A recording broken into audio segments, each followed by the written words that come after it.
Hey, what up? Welcome to the Dope Souls Collective podcast, where dope souls can vibe, connect, heal, and grow because dope souls go through real shit. This podcast was created to nurture, support, and educate survivors and growth-oriented people. And without further ado, I give you your host. She's a transformational life coach, a mental health coach with a master's of psychology. She's also a couples and healthy sexuality coach. And I can't forget to mention she's my dope-ass friend. This is Romany Malco presenting to you the host and founder of the Dope Souls Collective podcast, the one and only Trisheana Hunter.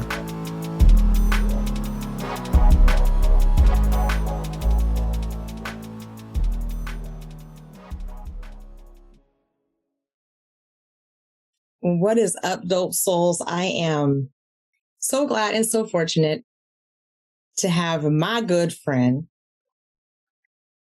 dopest soul in the universe, as far as I'm concerned. It's big. That's a lot to live up to. Mr. TJ Supa, Radio Supa. The Supa doesn't begin to define this gentleman and all the shit that he does. Because he goes every day. There's an event every day that's national and international. And I think he runs like 30 radio shows. And hosts the dopest guest imaginable. I don't even know. There's too much. Like there's too much to say about him to even list it all. But I want to introduce to the collective, right? Radio Supa owner, TJ Supa Dupa.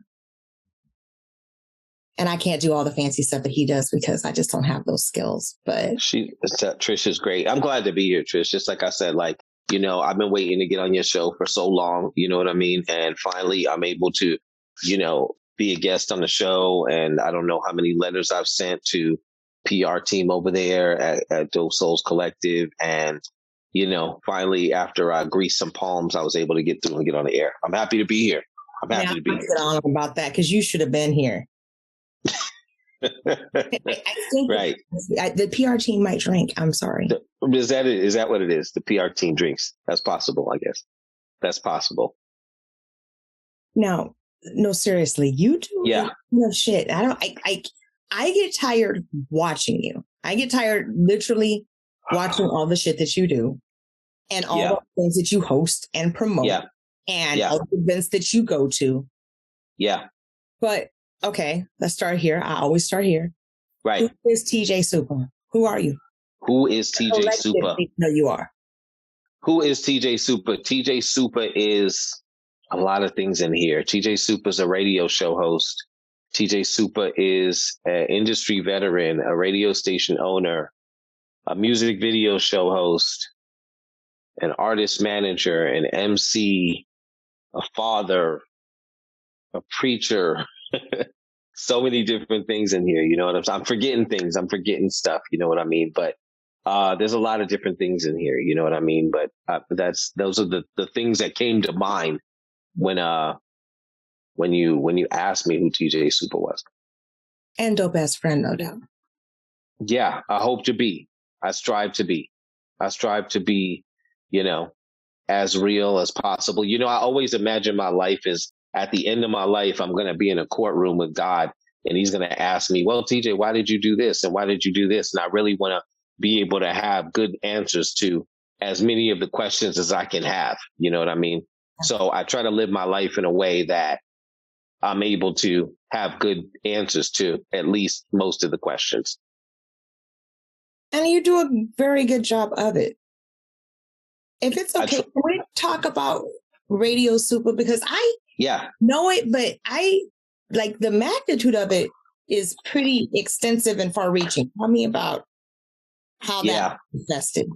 It's for where Radio Supa is right now, it's big. It's not only the station that's been running for 13 years. I know you speak to a worldwide audience, so I don't really focus on the region that I'm in because that doesn't really mean anything. You know what I mean?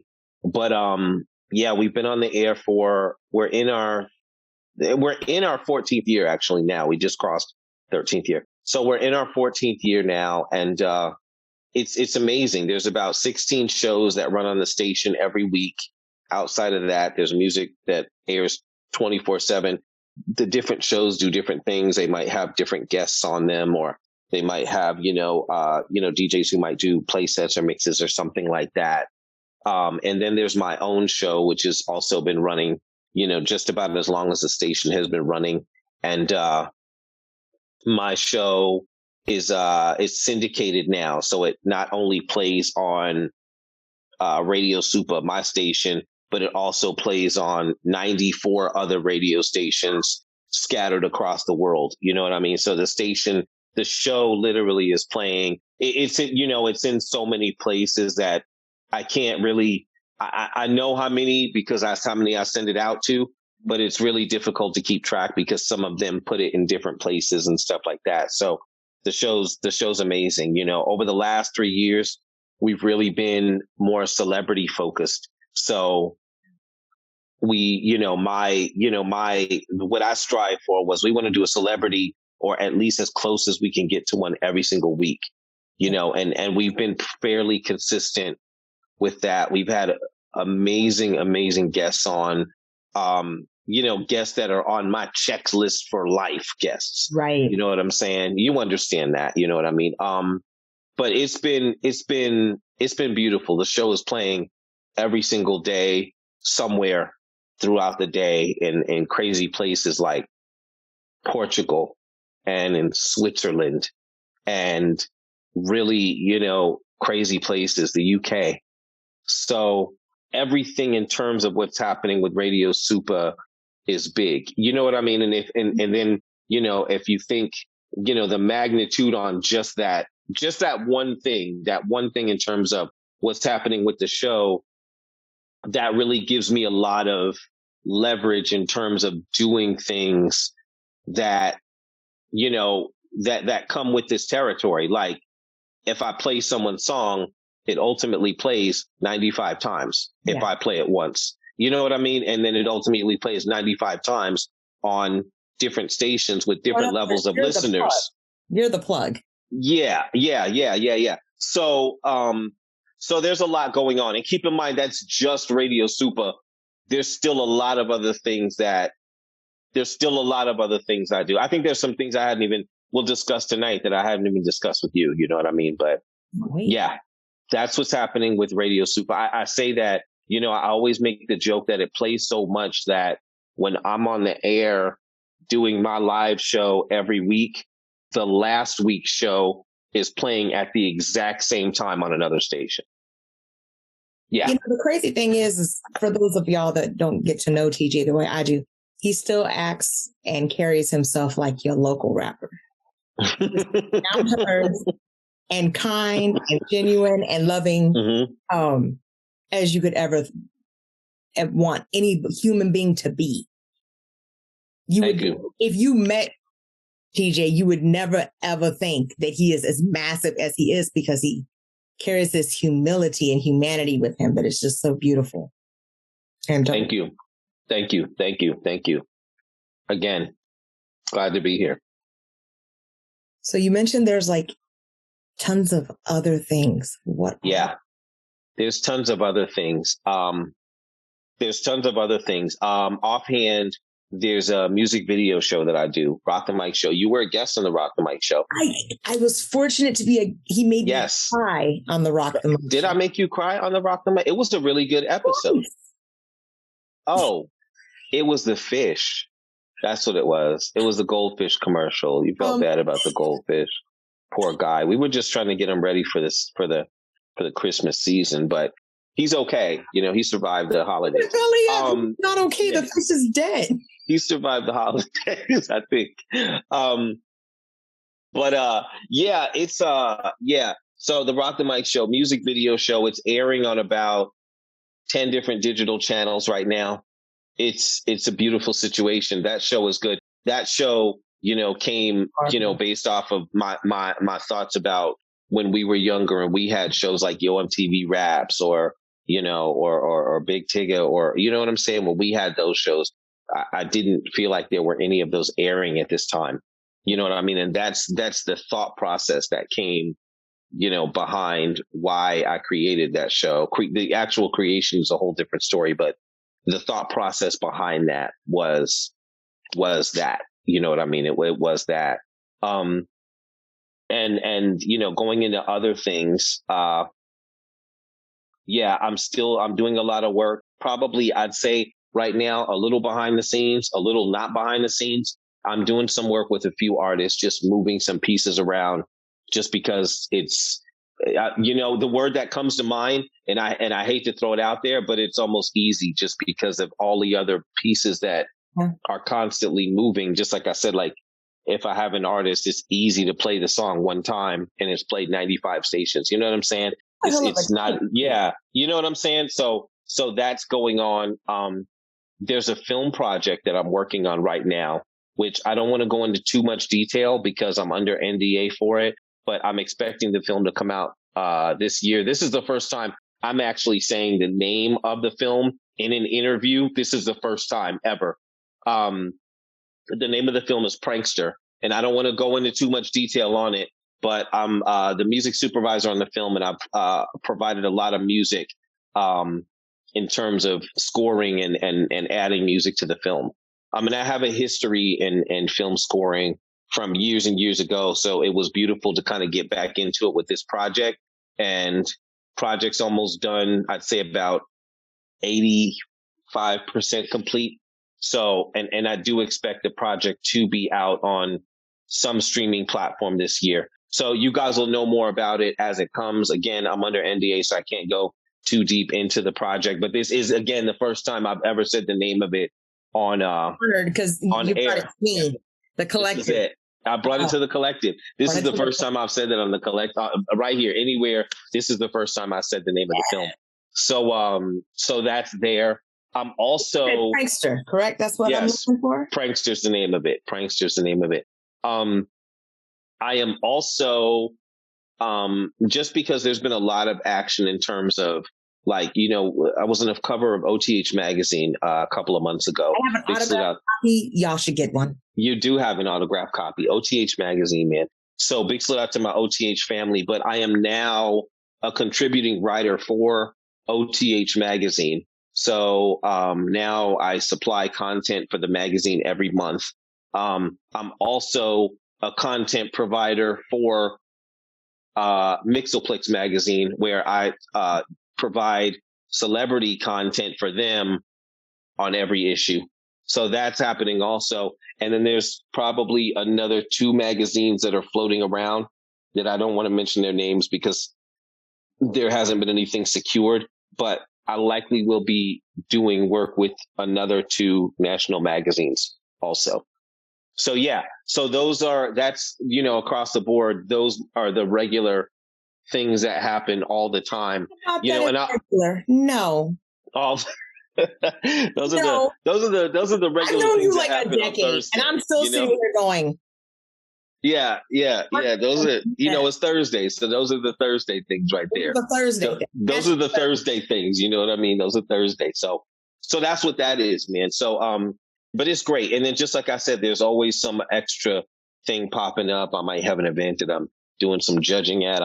It could be whatever. It could be moving something for an artist, popping up in a music video. It is a regular. It's Thursday. It's a good Thursday. Today's a good Thursday. And he's also an awesome curator. He's made me several amazing playlists. His music knowledge is insane. I listened to a couple of CDs when I was younger. Just a few. Few CDs. Yeah, about that much. About that many CDs. You know what I'm saying? I think I passed my collection down to my soon-to-be 12-year-old, and she's looking at it like, oh, wait. Right. It's a lot to take in. It's a lot. Right. It's a lot to take in. Right. So yeah, that's me. That's what I'm working on real quick in a nutshell. You know what I mean? I might have forgot some things. A bunch of major things. They're not small. There's nothing regular. Yeah. Nothing regular about you. When you say it like that, yeah, I don't disagree with you. You do nothing but dope hot shit. And for the record, TJ never sleeps. I don't understand it. Yeah. I mean, wait, you did all this as pretty close to a single dad, or were you a single dad? Because you have this really dope soul that you raised. Yeah. I was a single dad doing all this stuff. And you understand, single dad doing all this stuff. Moms are gone or away or not available or something like that. For the most part, working, opening, the businesses, going to school at the same time. We've had conversations about that, definitely. That's your doctorate too, didn't you? Or weren't you in doctoral school? Okay, so this is where I'm at right now. This is where I'm at with doctoral school. There was a bachelor's degree. I want to say let me get the positives out the way first before we get to the doctoral situation. Okay. There was a bachelor's degree, then there was a master's degree in leadership, big salute. And then now I'm at the edge of I'm at dissertation stage on a doctorate, to where if I choose to finish my doctorate, then I would have to jump through some loops to get that done, just because the last 2 years are crazy. Or I can just shift that over and just do 2 classes and get a double master's. So that's kind of where I'm at right now. It'll be one of the two. It'll be one of the two. But you kind of left a piece of that out, which I think is a part of your story that really matters. I may have. Because in the middle of your doctorate, you hit a pretty significant health snag. I did. Personally scared the shit out of me. Oh, interesting. So this is good. And again, you know what? This is the first time I'm having this conversation in an interview at all. So you're getting a lot of firsts today. I am honored. I'm saying? You're getting a lot of firsts today. Yes, I did. So, I've had like health issues, throughout the course of time, but nothing that I would consider that I would allow to stop me from, landing on whatever I'm going to land on. But a couple of years ago, I kind of went into kidney failure. And, it was, I guess, a fast, I guess what I consider fast, because it seemed to happen within a year of starting. Like it started at a certain point and then it seemed to just kind of degrade within a year. But it put me on dialysis until I transplant, until I get a kidney transplant. It's not a story that I really ever put out. It's not a story that I really ever talked openly about. You know what I mean? It's just because, one, I guess when you look at Michael Jackson, you know what I mean? And you think of him, you think of Michael Jackson as, he can fly, you know what I'm saying? And it wasn't until after Michael passed that I figured out, wait a second, he has vitiligo, which was that disease that kind of, causes you to lose the pigmentation. So where everybody thought he bleached his skin, it was actually him dealing with a disease that he had, you know what I mean? But because he's Michael, it's not like he can just openly air that information. You know what I mean? And for where I was at with what happened with me, I was like, okay, wait a second. So I'm going to have to deal with this situation. I'm going to go into dialysis. This is going to take a chunk of time away from the work that I do every week until I transplant. Usually transplant list is about a 3 to 5 year waiting list. You know what I mean? So in essence, I could be in this situation where three days a week for 4 hours a day, I have to go to a dialysis center to get my blood clean, in essence, what the kidney would be doing for me if it was working. But since it's not working, that's what I have to do. So that's 3 days a week, basically 4 hours a day. This is outside of regular work, outside of whatever is happening, outside of whatever projects are going on and everything like that. So that occurred.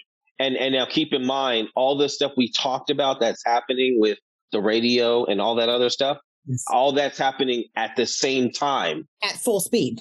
At the same time. So I've been on dialysis now for over 2 years, just over 2 years.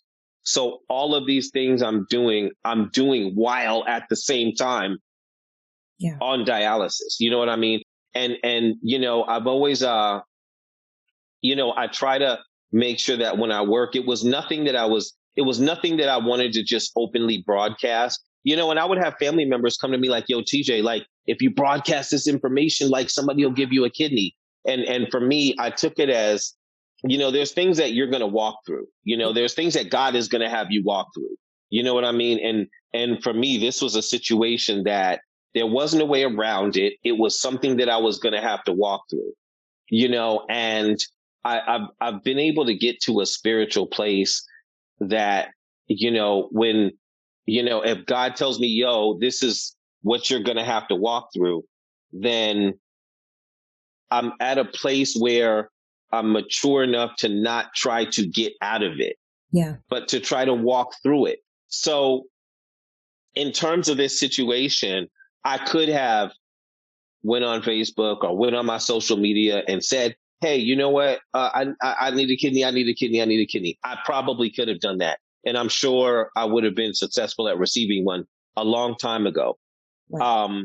But for me, I wanted to walk through the difficult part and deal with the difficult part, because he still allowed me to be able to get up, to work, to do the things I need to do, not even just do the things, but actually overcome and be extremely successful while still carrying the burden of organ failure, basically.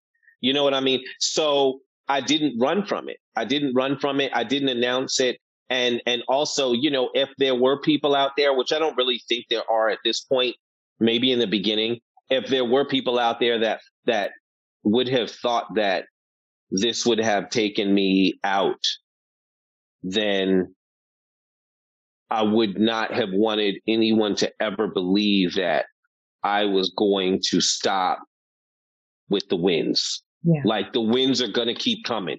You know what I mean? Like, and they did, because I didn't know for a long time. You didn't. No, nobody knew. Sign of any. And when I found out, I was pissed. Yeah, I remember. You weren't happy with me. You weren't happy with me. You know. You know, that's why you're here, and that's why we even have the collective, right? Yeah. Because, and this is a beautiful conversation. Just like I said, I haven't had a chance to talk about that. When I was younger, I remember, you know, we used to get video games as gifts, and we would get like a video game. This is going somewhere. We would get a video game, like, you know, maybe for Christmas, one, and then, or two or three, and then on my birthday in March, and then maybe one other one sometime in October. Okay. And that's what you had to work with for the whole year. You know what I mean? So we're getting a video game, me and my brother, big salute out to my brother, Chris. We're getting video games, and, you know, we're beating these games really fast, and then you don't have anything to play because you don't got another game coming for like 3 months or 6 months or something like that. So what we started doing was putting the game on the hardest level to make it more difficult to beat, to make it last longer. You know what I mean? And I kind of kept that thought process, and I kind of kept that idea throughout life as, okay, TJ, you don't want to beat something on easy. Right. Like, you want to beat it on hard. You know what I mean? And I think really coming back to this kidney situation, it was like, you don't want to just go out and say, hey, I need this, and hope somebody gives it to you. Yeah. You want to beat it on hard. You know what I mean? You want to beat it on, wait a second. So I had to wait this long for this process and I didn't run from the process. I wanted to organically walk through the process. You know what I mean? And that's where the thought process comes from. And it might not always be a good thought process. It might be. It can be a destructive thought process. It can be a destructive thought process. Yes. It can be a destructive thought process, but you know, I mean, you don't get stronger if you don't lift weight. Yeah. You know, and I think these things that I go through, the things that you go through, the things that we go through in our lives, the difficult things, the things that we might not want to be dealing with, are the things that once we overcome them, we're stronger. Yeah. So I didn't want to run from the weight. I didn't want to run from it. So I'm not running from it. I'm walking through it. So everything that's happening is happening while I'm dealing with organ failure for over 2 years. That's kind of like the Dope Soul Collective. It came after 8 years. Right. Walking through brain surgery, septic shock, losing my breath. Yes. And you were going through things. We were going through things simultaneously. And it looked easy, right? Because I wasn't complaining. There wasn't whining. There wasn't, oh my gosh, what am I going to do? Right. Somebody help. Right.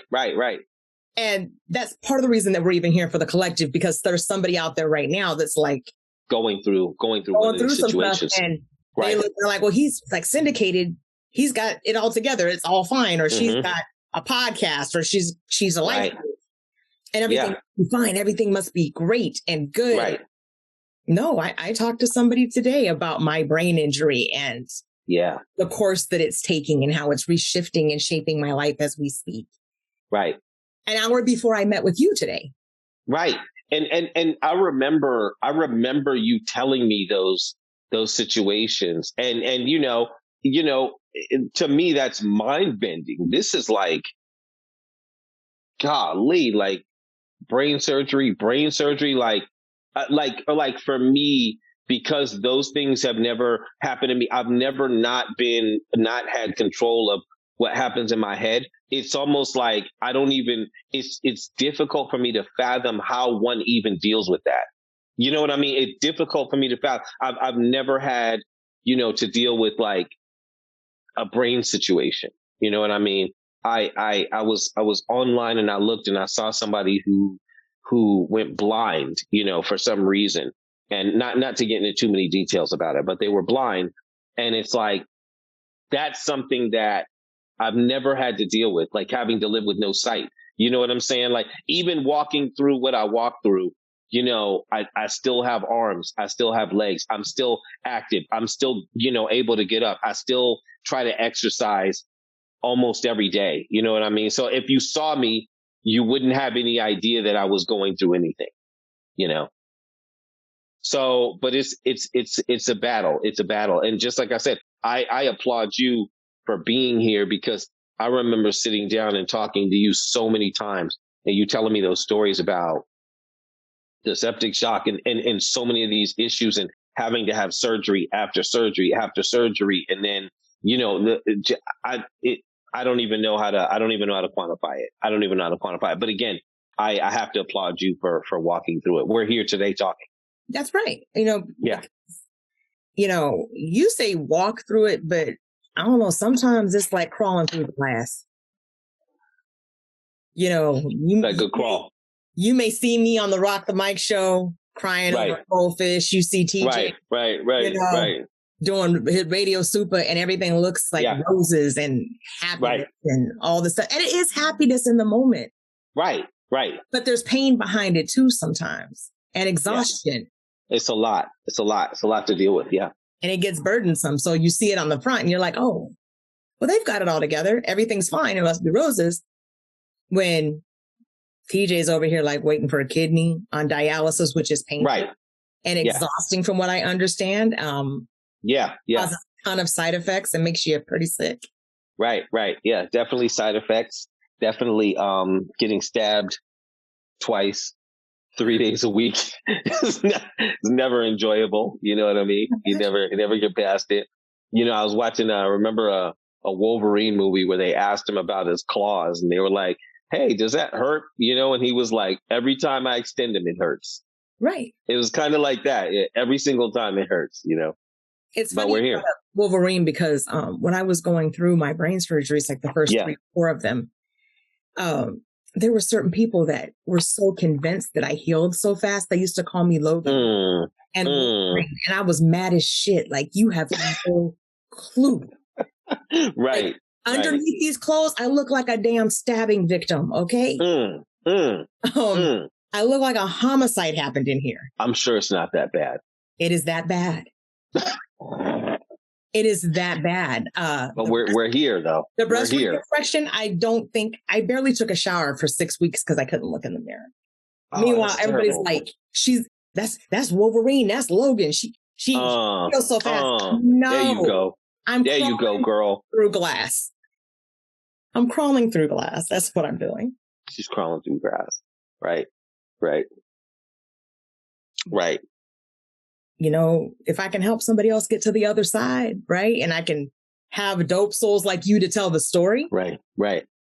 I'm thinking that you're helping people right now. Because there's somebody that's like, okay, well, I had septic shock, or I lost my breast, or I had brain surgery, or I'm waiting for a kidney and it's hopeless. Right.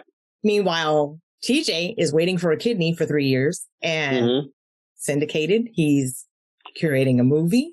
Producing. Was a curator. Music supervising. Yeah. Music supervising. Produces, I don't even know how many shows. I lose track because I do follow and pay attention. And there's it's like 15 right now from all over the world. And they're remarkable. Thank you. Remarkable. Yeah. I've been lucky enough to work with some great people. I get to be around TJ fairly regularly, and you would never know. You would never know the struggles that he went through as a single dad. Right. Raising this incredible young man who is off the chain and cracks me up all the time. But I love him. He's good. He is good. But you're still here. Yes. Yeah, we're not going anywhere. You know, until it's time to go. But until then, we're not going anywhere. But there's a message in that too, because you're not sitting there waiting. No. You know, while I'm here, I'm gonna do what I can do while I'm here. But why not just sit down and wait? Why not just go, you know, I'm sick and this dialysis really sucks 3 days a week and I can barely eat anything, because I remember those days too. Yeah. There was there's a passage in the Bible. I don't specifically remember where it was at, but I remember the name of it, and it was the parable of the talents. And it's this parable about where, you know, a master has 3 servants, and he says to one servant, and, you know, talents is interesting because at the time talents meant money, but, you know, with the timelessness of the word, talents could mean talents. Right. So he gave one servant 1 talent, and he gave one servant 2 talents, and he gave one servant 5 talents. Mm-hmm. And he said, okay, I'm going to go away and I want you guys to use the talents I gave you, or, you know, do something with the talents.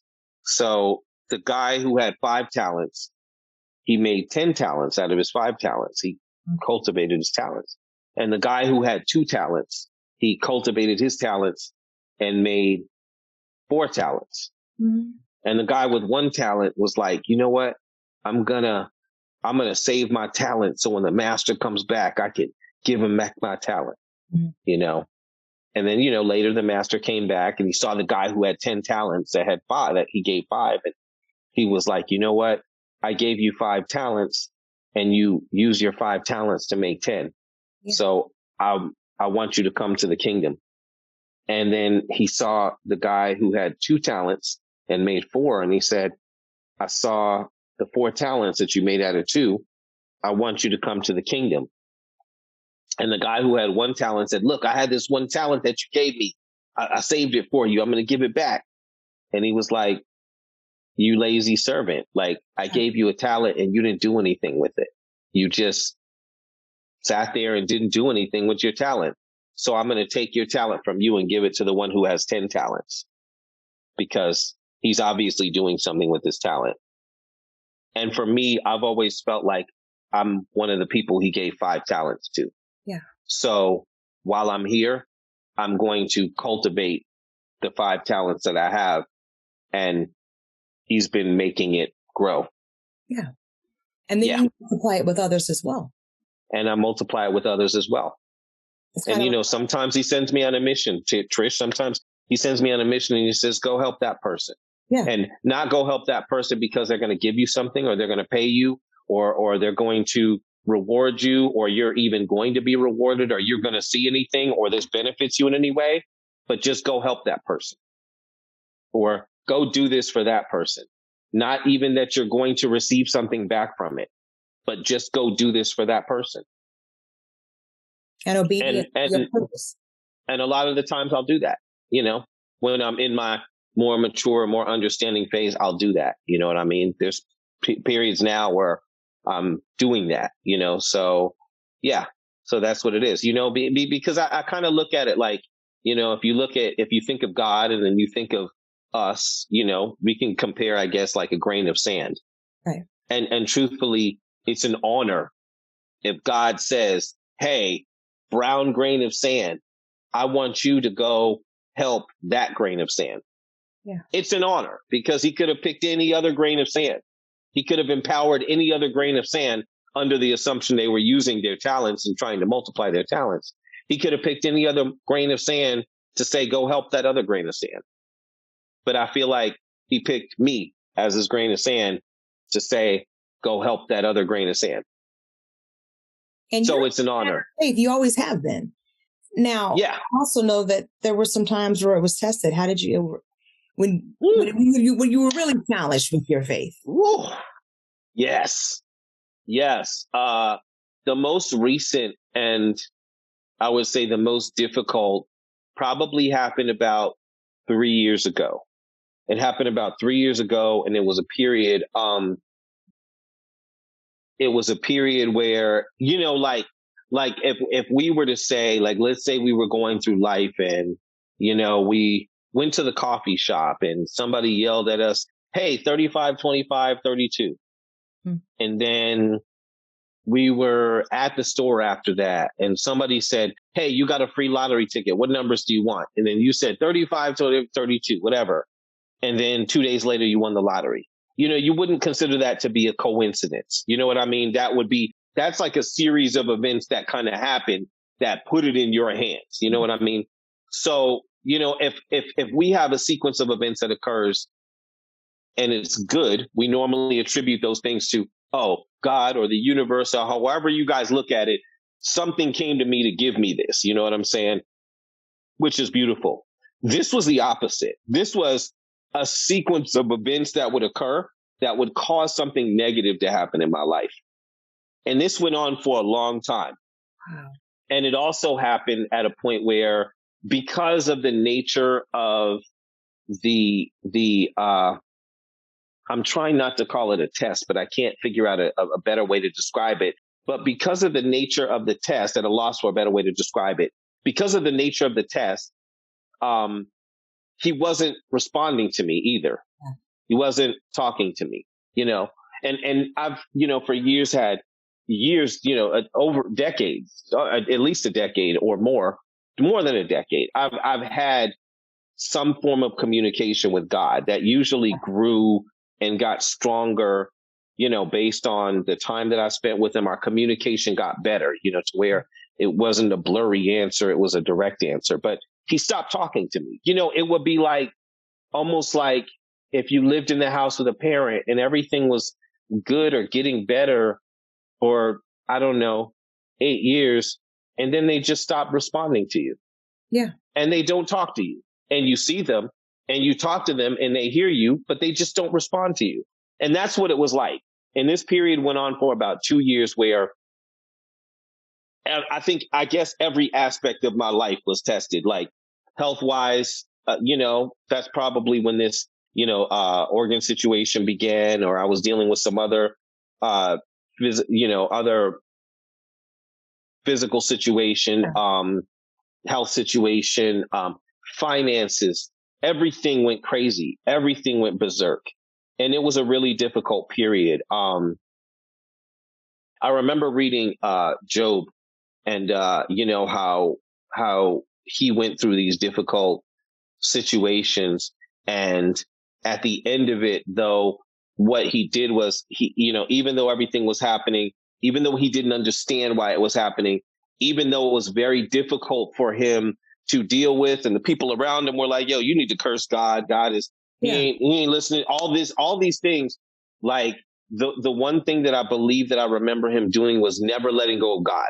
He always held on to God, and I think that's what I tried to focus on in that situation, and this is after a myriad of other stuff that's happened, years and years ago. But this most recent one was was don't, like, whatever it is, I love God. No matter what happens, I love God. If my life falls apart, if I become homeless, I love God. And I had to really focus on that. And I think that was a really big lesson, because ultimately, you know, wherever God might take you in your life, the ultimate idea is at the end of the day, you always want to be connected to God. It might seem bad. We got to remember there's something after this. You know what I mean? So it might seem bad, but maybe what you're going through is supposed to be bad because it's supposed to help somebody, or it's supposed to touch somebody. What Joe went through was really bad, but his life wasn't bad for him. It was bad for the 1 trillion people who read that story after him. Right. You know what I mean? So Job had to go through what Job had to go through so he could be in a book 2,000 years later. So we could all read it. So we could read it and say, okay, now this is happening in my life. So I know how to deal with it, or I have a better idea of how to deal with these situations because of what Job went through.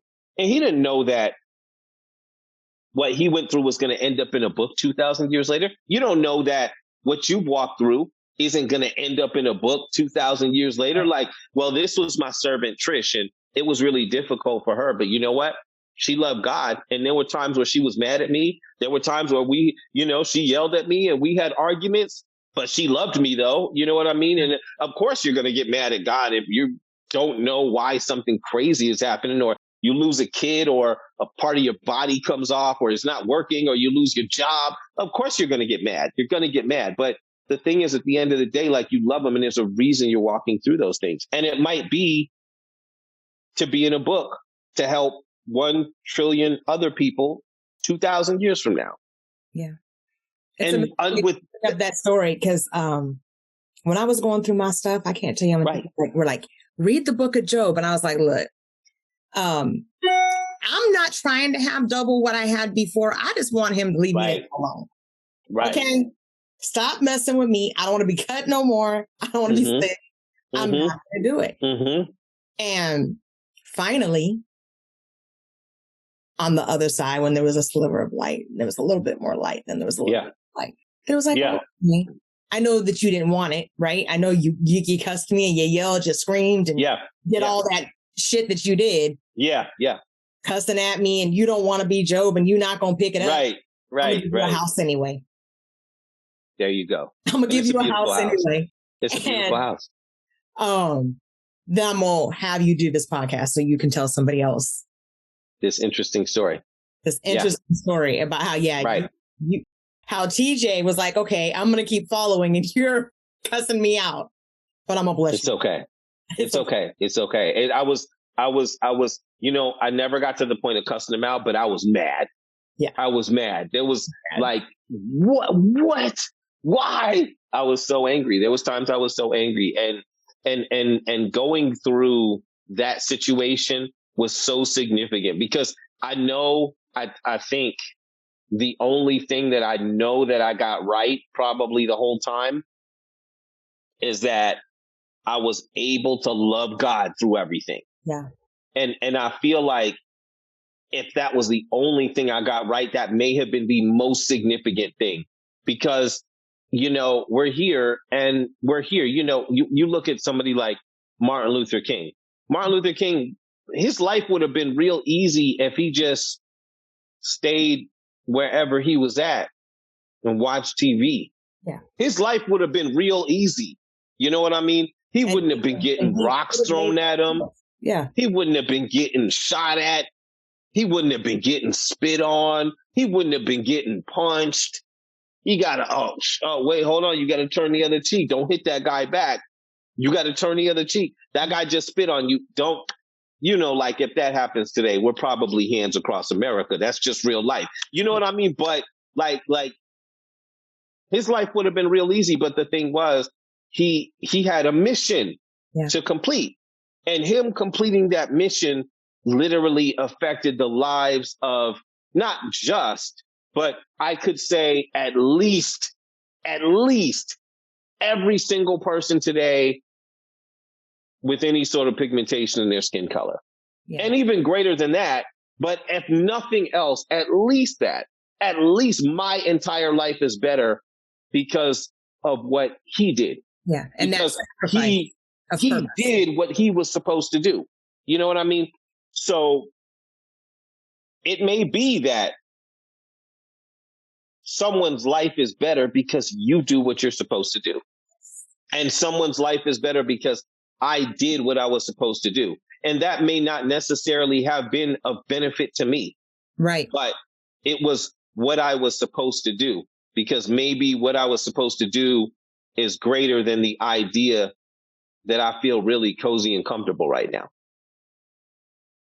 That's why I coach. Because I can help somebody because of me being obedient to my purpose. And you walk through what you walk through. But I have a question for you. I'm ready for. Trish, I'm ready for all the smoke today. And I'm here for it. But you can ask me whatever you want to ask me, and I'm answering the question. And all of it, you continue to love God. Yes. And after that, how did you do at continuing to love yourself?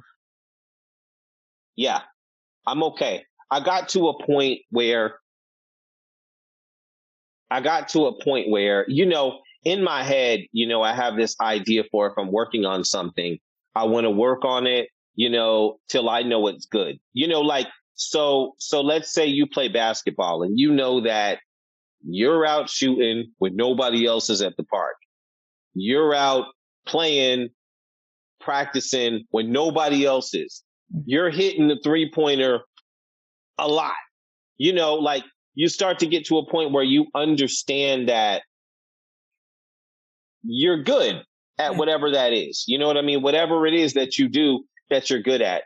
And I think I spent a lot of time, I say inside, like not out partying or not out running around or not out doing a whole bunch of crazy stuff. I really spent a lot of time in my life working on becoming good to the point where I'm happy with myself. So I know that if I'm working on something, I know it's good. And that's not to say that you can't find something better on earth. That's just to say that if you look at what's happening or whatever it is I'm touching, I'm going to do it well because I'm going to focus on doing it well. You know what I mean? And you're multiplying your talents. Yeah. So that's kind of where the self-love came from. It took a long time because I had to stay in the oven a long time to cultivate things. I remember being an intern and not even dating for 2 years because I was an intern, and I'm like, okay, I really need to focus on getting this right to a point where I feel like, okay, TJ, you're good.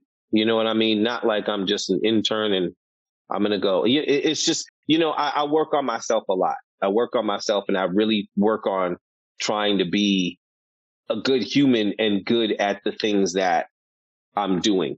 So I think once you get there, then I think it's easier to love yourself if you spend time working on getting yourself to a place where you're happy with you. Absolutely. Yeah. It's okay to stay in the oven, It takes a lot to stay home, to stay alone with you. I think a lot of people with COVID actually just went into shock. Yeah. One thing I tell my clients pretty regularly is that, we all get up, we get dressed, and we don't even look at ourselves in the mirror. Right. Yeah. But when you really sit and face yourself and you ask yourself, am I doing something worthwhile? Am I living up to my own expectations or to the hopes and dreams or talents that the Most High has given me? Right. It is not an easy place to go. It is challenging. No. Right. And I can imagine that it is. There's two things that help me with that. One of the things is that, and I mean, it wouldn't make sense necessarily to you just because we have in-depth conversations and I speak to you, but I'm fairly antisocial. So outside of individuals that I'm having regular conversations with or individuals that I might speak to and find something that I really find interesting and connect and have that conversation, I'm antisocial. Like, so it might be that I'm having a conversation with you, not even in interview format, just in front of you. And you might see it happen. You probably have seen it happen. Yes. And my phone will go off and I'll be like, without even looking at the phone, like, what do you want from me? Yeah. You know what I mean? Because Absolutely. Whatever was happening was I'm in my mind and I'm having that conversation with you, and whatever's happening, whatever message or situation came through, it slightly interrupted the conversation or the mindset that I was having with you.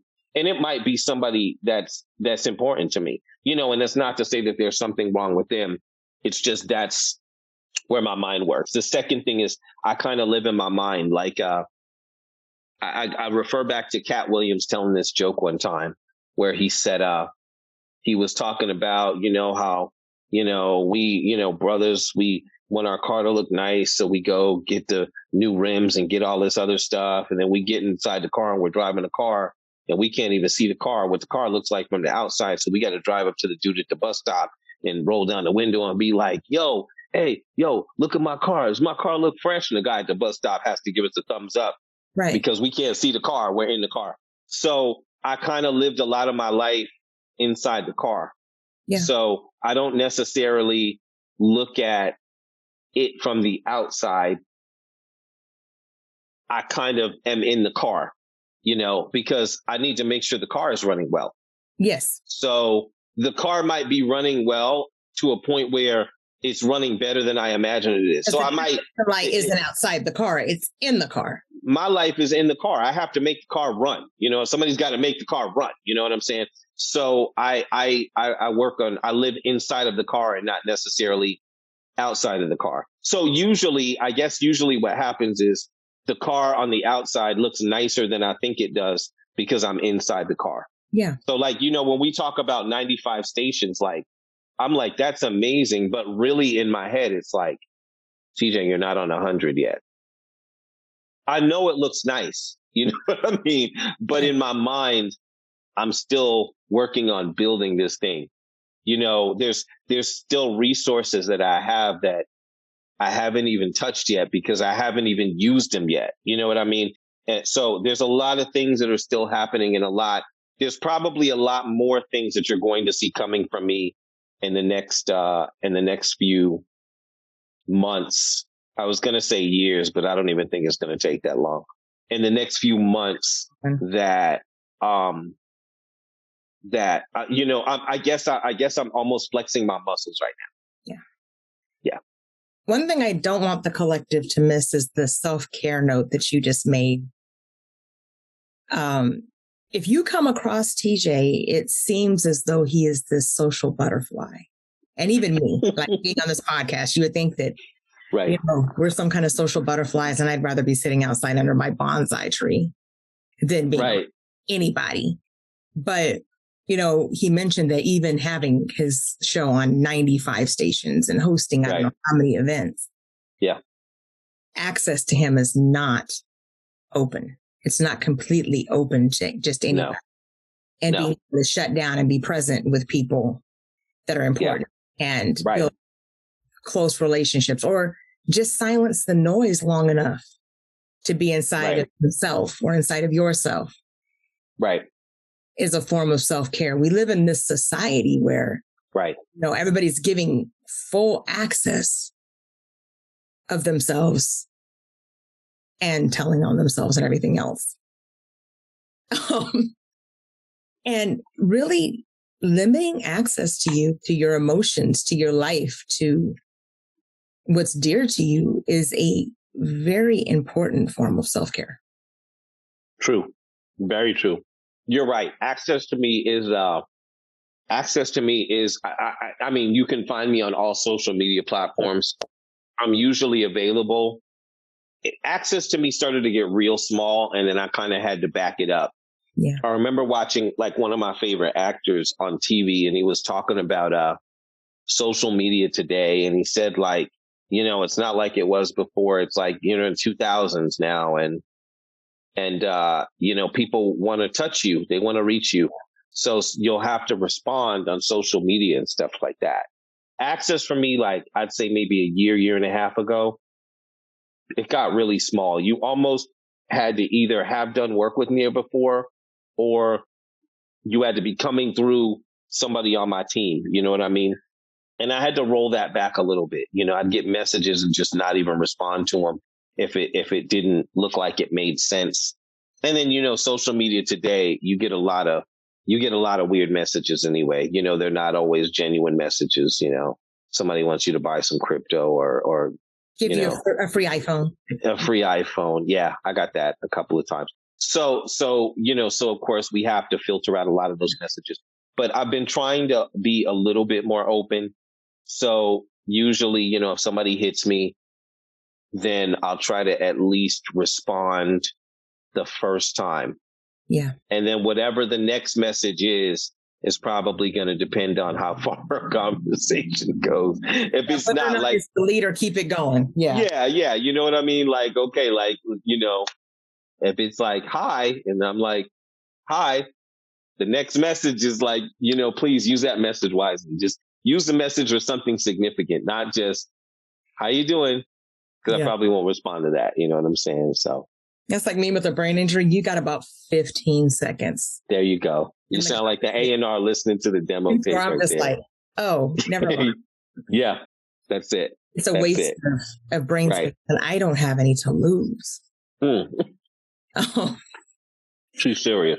Too serious about that. The prognosis was you have 3 to 5 years. I'm 8 years in the game. So she's on top of this. There's no brain cells to waste.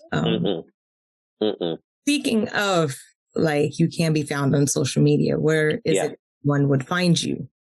I would say the easiest place to find me probably is TJ Supa on Instagram. Okay. You can also find me at TJ Supa on Facebook. I'm on Facebook. There's 2 pages. Just go to the TJ Supa page. Like, I made the TJ Supa page because the other one got full. So just go there. You know what I mean? TJ Supa across the board. You can find me. You should be able to find me on any social media platforms. I will probably respond fastest on Instagram or on Facebook. I'll probably respond the fastest. And he's got the whole website behind him, but he can't see it because he's in the car. Yeah. You can go to radiosupa.com and radiosupa.com. Well, correct? Yes, right. Radiosupa.com. I apologize. I left out so much stuff. Radio Supa, you can also find me there. Sometimes my team responds from that. So again, if you're looking for me directly, hit TJ Supa. But if you're looking for the organization, hit Radio Supa and we'll respond to you from there. Or hit Rock the Mic Show across the board, just like that. Same thing, Twitter, all that other stuff. You guys can find me there. I don't think I'm really difficult to find, to locate. Like he's, you know what I mean? Like he's there. I know he's behind that social media. You know what I mean? Getting him to respond might be a little different, but that's where he's at though. I'm there. I'm at that place. I'm at TJ Supa. And if you want to see like the one time that I was blessed and fortunate to be on the Rock the Mic Show, it is actually on this channel. Be sure to find it and connect with the Rock the Mic Show. It was a beautiful episode. And cry at the commercials like I did. And he didn't bring me Kleenex. I didn't. I apologize. I didn't know it was going to evoke that kind of emotion with the fish. It was deep. Right. I'm okay. You're okay. Good. Good. What do you want to leave the collective with?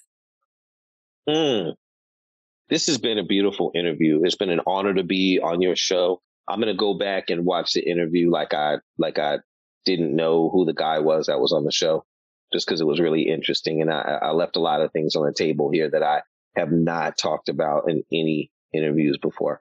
You guys have an excellent host. You know what I mean? And I hope I was able to leave you guys with something that helps you take a step forward or overcome something or gives you something to think about to move forward. You know what I mean? I hope I was able to leave you a gem. You left several. I hope that I was able to. Being obedient to your purpose. Yeah. Walking through your process. Yeah. Helping who you can along the way. Listening to that little voice inside. There were several gems. Yeah. I wanna throw this out there too. And not in terms of me, but just in terms of the processes that we walk through. People ask me how I'm doing right now. They're like, TJ, how are you doing? And keep in mind, this includes everything that's happening in terms of organ failure. But, and I tell them, I feel like I've been on a 2 or 3 year win streak.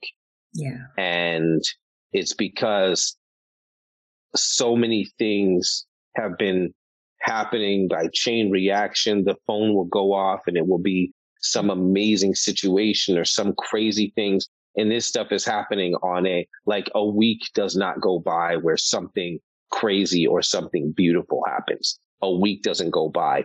And I wanted to leave with that because before that period was the difficult period that I walked through with everything crashing and making sure that I loved God and making sure that whatever happened, I love God. And I feel like I would not deserve this period had I not been able to get through the period of saying, if everything in my life falls apart, I still love God. Yes. And I believe that this is I don't want to say reward, I don't want to say that, but this is the after effect of what happens when you're able to get to a place of, okay, God, it's all you. Yeah. And so I have to give this 3-year win streak to him. And this occurred after everything fell apart. So even if everything is falling apart, you guys, even if you're going through a very long, difficult situation, it's not the end. There's something happening after that. So just roll with God and I hope I was able to leave something.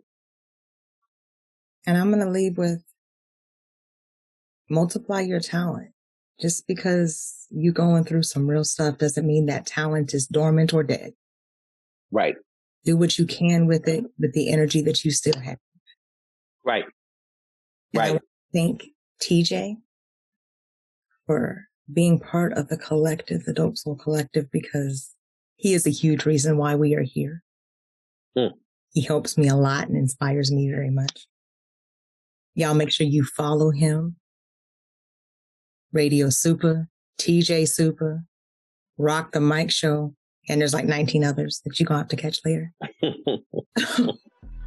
But that's our time. TJ, thank you. Again, it was my honor to be here. Thank you, Trish, for inviting me, and salute out to all the viewers, all the listeners, everybody out there plugged in with the show.